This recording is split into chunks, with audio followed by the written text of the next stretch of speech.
哎，你好。你好。哎，我刚刚线上就是用电子门票买。好，手机9下哦。可以，这边是24小时营业。是的。哦，好好好，谢谢。OK， 谢谢哦。啊，进来武陵农场了。刚刚有2个登山客跟我比了个赞，我不确定是什么意思。Hello， 你好，你们要去哪里？我要去武陵山庄。武陵山庄需要载你们一程吗？可以吗？可以啊。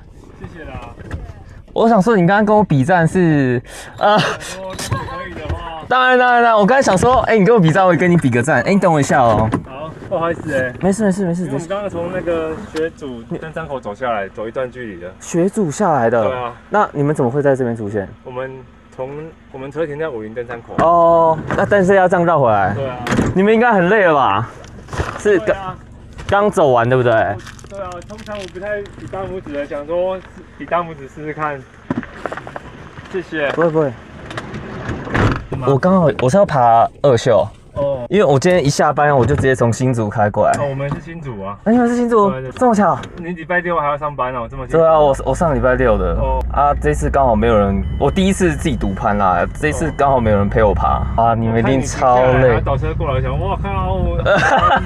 我刚才思考了一下，想说这个站到底是什么意思？因为第一次有人跟我比，我想说，哎，从来没有人跟我比过。然后想说，哎，不对，他们应该是想要搭车。那你们等一下这样再开出去哦？对啊。要开2个多小时才会到宜兰呢。对啊，先去南山全家嘛。哦，有，对，刚刚还有一个全家。然后因为我是住竹北啦。你住竹北？我们可能还会再回竹北。我是 YouTuber 啊，对，这次我也会拍，所以到时候你们应该会看到我上架。大家顺便 follow 一下。可以。我留言说好心人啊，那再帮我订阅一下啊。好，谢谢艾克。谢谢。不会，我等下就订阅了。对，好。你等下看我马上订阅。不会。这个很有趣的一个开场哦。大家好，我是艾克。那这次的企划非常特别哦，如标题所示呢，艾克这次要首次独攀百岳。那刚刚也有沿途遇到那个爬欧圣能线的这个登山友。现在已经晚上11点26分。下班然后回家吃个饭，7点我就从新竹一路开4个小时，直接开来武陵农场。我看沿途看到那个山路啊，大家也看到就是非常的黑，然后一个人啊，然后这样开这个山路真的是很刺激。我觉得这次是一个全新的体验。那如果我这次撑过去，我相信应该经验会再更上一层楼吧。毕竟就是没有伴，我要完全的照顾好我自己，那我也不可以让我的家人朋友担心。那我废话先不讲那么多，因为明天我们要很早起来，大概4点多5点吧。那我现在先准备一下我的睡眠系统给大家看哦。我就是今天晚上我要睡在车上，这个是中层保暖衣。不确定现在这个温度，等一下半夜要不要使用到睡袋。还是我天真以为不用睡袋，等下就直接冷死。这是艾克新买的，直接攻顶 C2 Summit 澳洲品牌的睡垫，它这个厚达10公分，而且是超级轻量化。OK， 各位，我大概吹气了5次，就是利用它那个卷带，然后直接把它打满了 C2 Summit。那这个全长有183吧，其实还挺长的。看一下，这就是我的床垫，从头到脚，终于在车上有一个像样的床垫可以睡觉了。哦，开4个小时车真的好累哦，可以一觉到天明。那就明天早上见了，各位。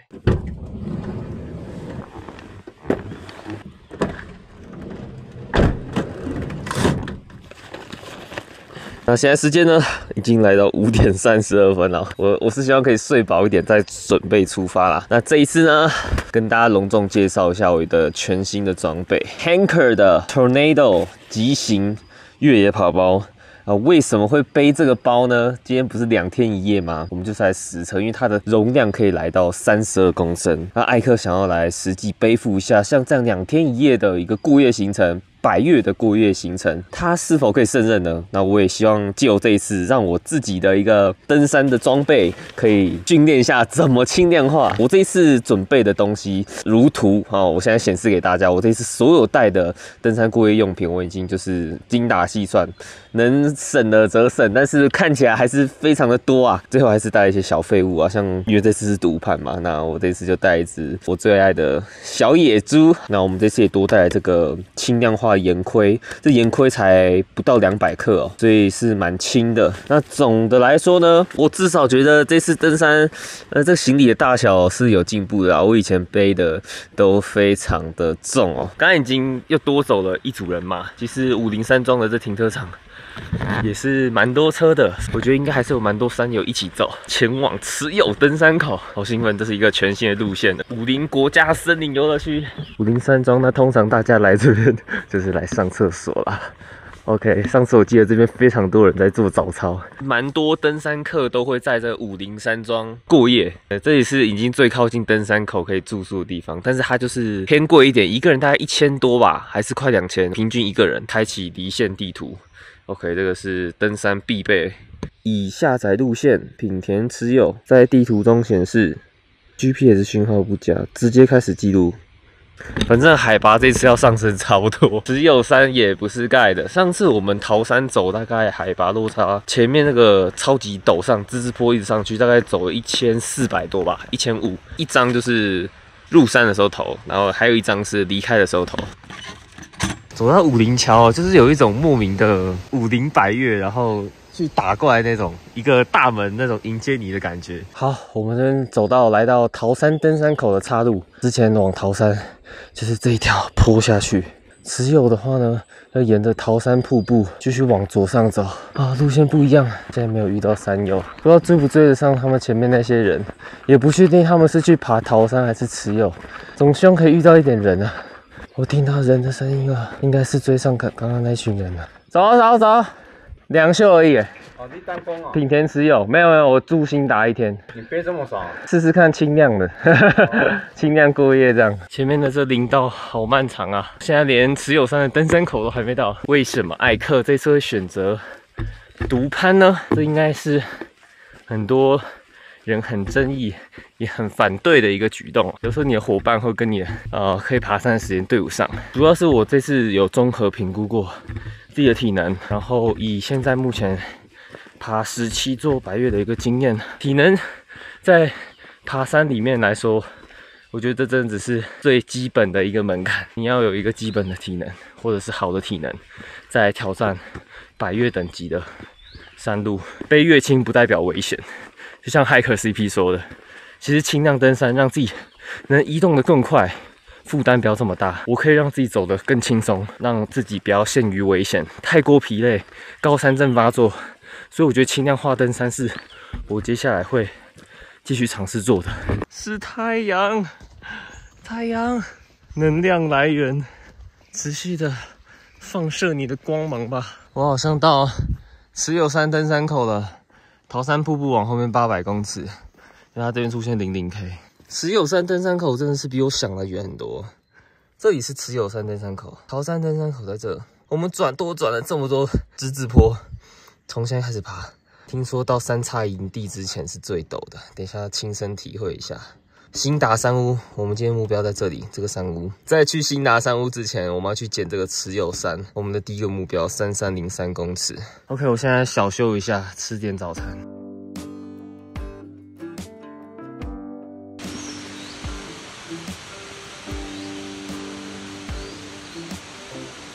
各位搞笑啊！哈哈，我走错路了，我走来桃山瀑布了，然后这边就死路。我原本以为持有登山口是往这边。但算了，走了蛮多路的，不过至少让我亲眼见证桃山瀑布，很壮观。啊，有看到，值得。我们回去只有登山口。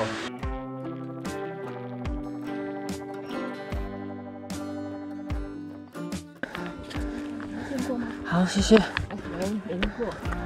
嘿，我去了一趟桃山瀑布，美啊！你还真是厉害。其实我只是走错路而已。确定？我到桃山瀑布的那瞬间，发现哎，前面路怎么不能通啊？走错。是哦。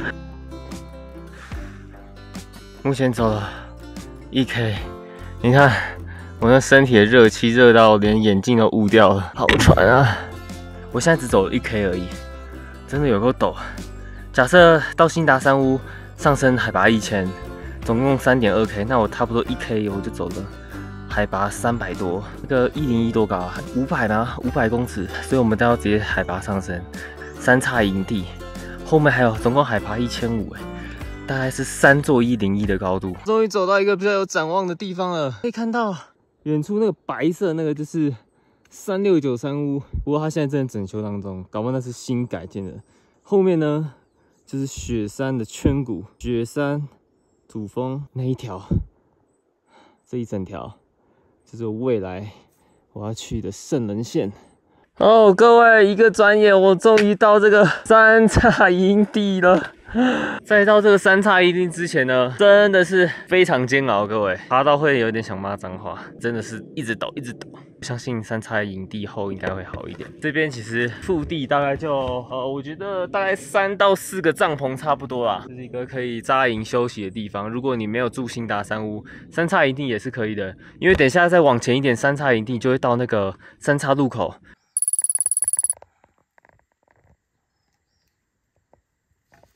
三叉路口就是一个三叉无定四秀的一个算是中继站嘛。好，大家如果要去慈友山啊，那个影片应该蛮多介绍这边有一个柱子，有没有？这个木桩呢，你就贴着右边，一路贴着右边往上走。希望慈友山给我一个美丽的风景，超级大石户，哇！远处可以看到泰雅族的圣山、大霸尖山跟小霸尖山哦，每次看到他们都觉得特别的兴奋，跟让人就是一再回味那个登大霸的感觉。大霸目前还是我登过最震撼，也是让我最喜欢的百岳。来了来了，终于来了啊！哇，大霸尖山好美。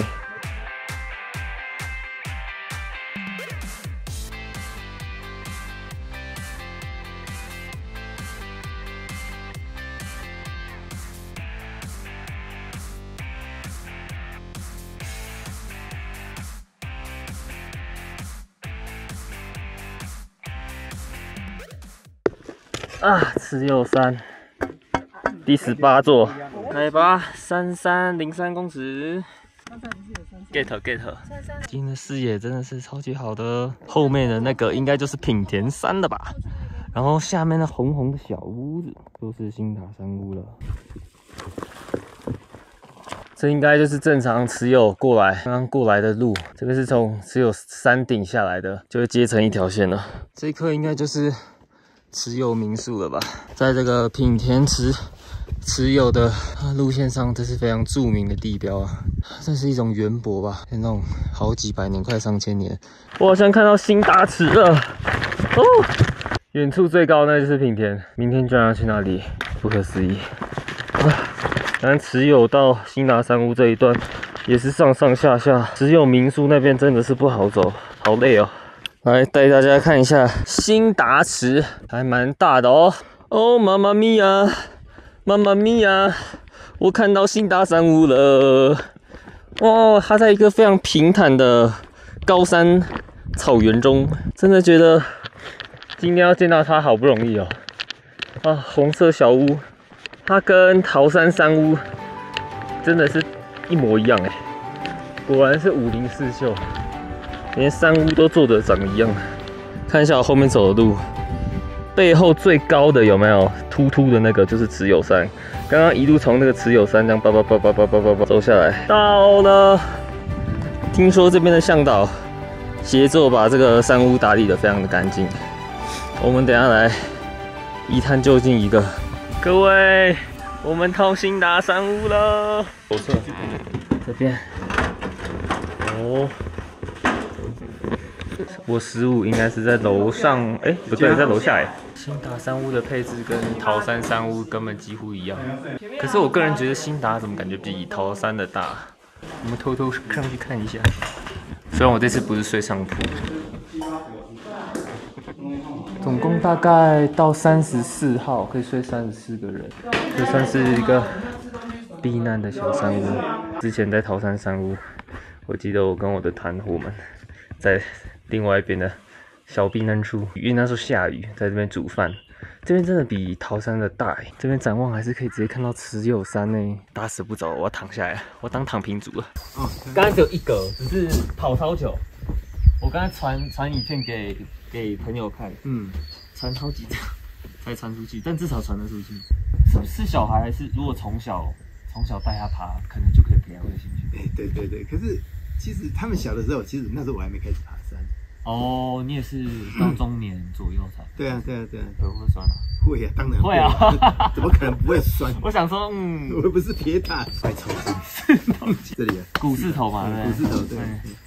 这样走了大概12公里的路程，爬升1600多。我刚看到这数据有点吓到，今天居然走了爬升这么多。那我是背了这个Hanker 的 Tornado， 这一款呢是跟跑山兽联名合作款，这个是让我非常心动。你看它这个水壶啊，它还有附这个跑山兽的红色越野跑水壶。因为这个包我觉得虽然是一个越野跑包，它最大的扩身空间，大家看一下，其实整个包有没有它站起来加这个开口，其实还蛮大的，它可以到32公升，就是你装到满32公升。那所以我这次想品田持有2天1夜的一个经验，我来测试看看，这样越野跑的包轻量化的可不可以拿来过夜？那我这次精简一下自己的物品，有带睡垫、睡袋，还有我的保暖衣物，再加上所有需要吃的食物，像刚刚有煮水啊等等的。然后像边边我这边还有塞那种攀岩手套啊，底下呢它这边还有一个整个都可以延伸过去，我这边塞一个小雨伞。我想说如果下雨的话雨伞还是挺好用的。它这边的这个绳子蛮多功能的像我这次爬品田断崖，我直接去迪卡侬买了一个轻量化头盔，这不到200公克的头盔，那我就直接外挂在这个越野跑包上。那像其实跑山兽它在疾行的时候也会戴头盔，那我觉得这是完全符合那种你想要快速单攻长路程行程，我觉得这个包应该都会挺适合的。我觉得它的收纳超级多。最方便就是我今天觉得，像脚架我也把它放在这里啊。零食呢，我这边还有一个巧克力哦。这边收纳就是都还蛮深的，不止前面这2个洞哦，它连侧腰带连接有没有？连接这个胸带、腰带这边，它居然也有设计一个网布袋，这种弹性的，就是你可以塞非常多东西哦。那像这个我急救的头灯、急救用品。那个保暖毯，还有打火机等等的会放这，那另外一边一样也有，这边就是放那种防晒手套啊，软软的那种，就可以直接塞进去。我觉得这个越野跑包大概合理的背负重范围应该在5-6公斤左右就差不多了。那7-8公斤，像我背到这次可能有8到9公斤。那因为它的包确实也比较重，它的肩带还有腰带这些本来也不是让你设计背那么重装的，所以稍稍的我肩膀这次挺痛的，因为腰带它虽然有附腰带，但是它这个是防止你在跑步的时候晃动身体，然后呢，它的包会一直摇来摇去，它没有很实质的，就是绑在腰上，会让你可以把重量压在你的腰上。美酒比啤酒更好，很好。这是纯的呢？这是纯的，没错。那好一点纯的。这边没有冰块可以套。我拿。来，你哦不够再来加哈。这个很好睡呢。真的。先喝纯的。哦，加气泡会。先一口纯的。哦，好浓哦。赞吧。赞。哇，这个美酒好好喝哦。来，再给你。不用，我看一下而已。没有，这是我用。你们喝啦，你们这样。没有你们。我这样不省人事呢。没关系。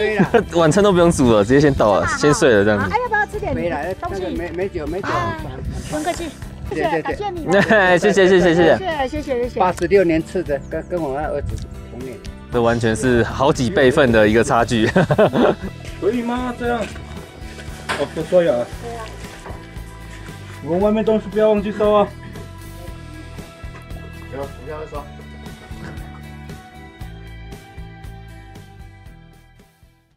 我们两个速度没有很快啊。没事，慢慢来。然后我们要从这个新大山屋准备出发平田山，那现在其实有点飘雾的感觉，起雾。跟两位林大哥还有温迪出发，找个伴结伴，班也一起过去看。因为现在的路啊，我相信一定是比较湿滑的，大概都是这样子石头路的上坡。旁边就是建筑林，那刚好昨天有下雨，所以会比较洗脸，洗刷刷。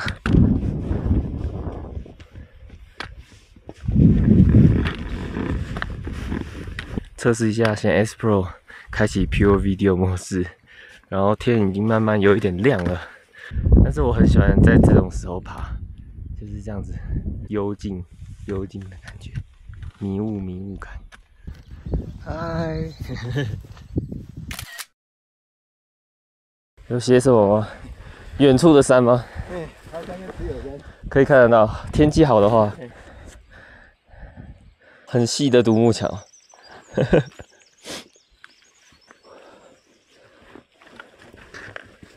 平田山看到了，所以断崖就是前面这个。哦，看起来很险峻呢。可以看到都是有红色的绳子，因为上下，然后再上到那个最上面。这景很开阔，这边的风太大了，可能空拍机有点难度。我现在这样可能看起来有点好笑，但是我还是把我的安全盔戴上了。啊，我眼睛快看不到。然后我们现在要下这个前锋断崖，它沿路这边是有抓绳的，看到？你们先走没关系，我 OK。这样下去。再上去这一段应该就是最难的了。OK， 我带大家走啊。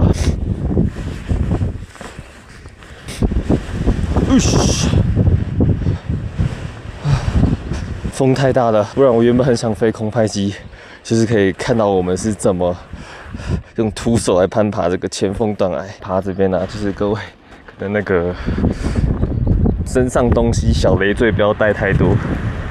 不然会一直勾到卡到。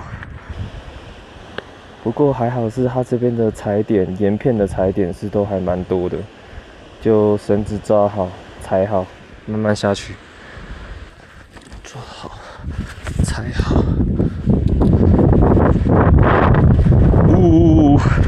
这边风还是很大，这边有巨高的，可能真的会比较怕一点。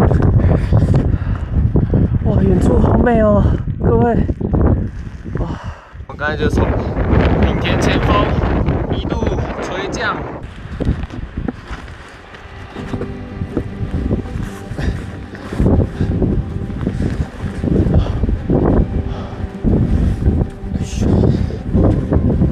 最难的部分已经过了，马上就又有雾气，等一下还是要回来再走一次，感觉就是这个平台了。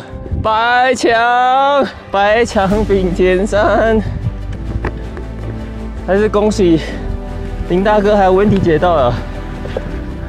你们是第一次来吗？对，第一次。你们呢？第一次。啊，太好了！耶！恭喜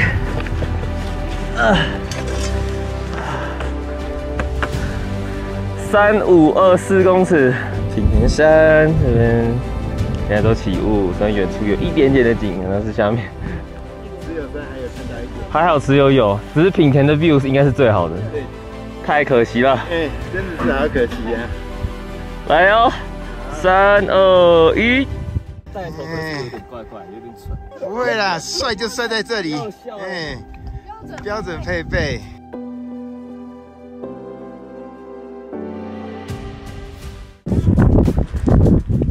哇，回程 OK， 各位，因为有点飘雨，然后洗白墙，我们就没有逗留太久，就直接下山啦。品田我的第19座百岳，大家喜欢这样的百岳行程吗？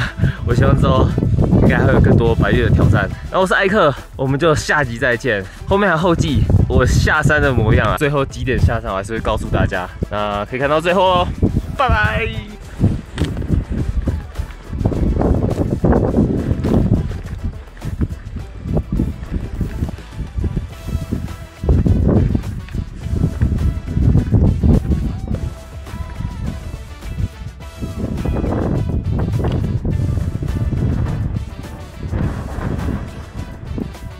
踩点抓点肉。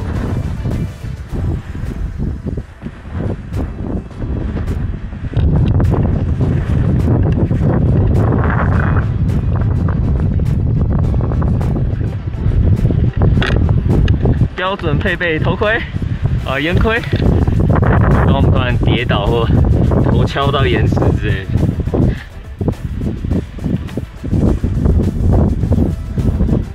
2个小时40分回到新达山屋，这应该算蛮快的。这次只有我们3个上而已。今天早上。OK， 各位，艾克现在时间7点44分，正式要从这个新达山屋离开，收一点东西，然后上个厕所。新达山屋的厕所一定要来去上一下，好不好？里面就是其实没有什么味道，因为通风很好，所以我觉得算蛮干净的，大家也不用怕在山屋上厕所。总之呢，我是最后一个离开这里的新达山屋。再会，下次好天气再来，真的，我一定要看到品田山大景。回武陵山庄喽 ！Hello， 追到你们了！我刚顺便上了个厕所。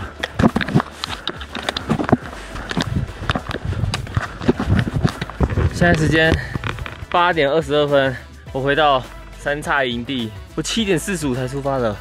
所以才花了40分钟，我就回到三岔营地了，连1个小时都不到。过新达营地要回登山口，就是爆陡下1300，应该1300吧，还是1400、1500，忘记了，爬完就忘了。反正昨天就是上来超级陡的，希望膝盖不会爆掉。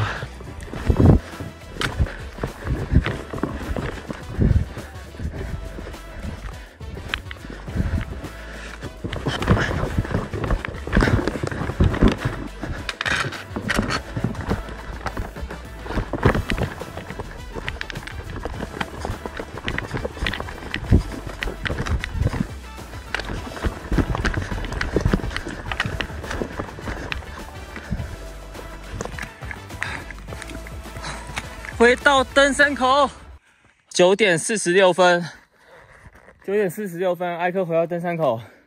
虽然还不是武陵山庄，但从新达山屋7点44分下来到登山口，我花2个小时02分。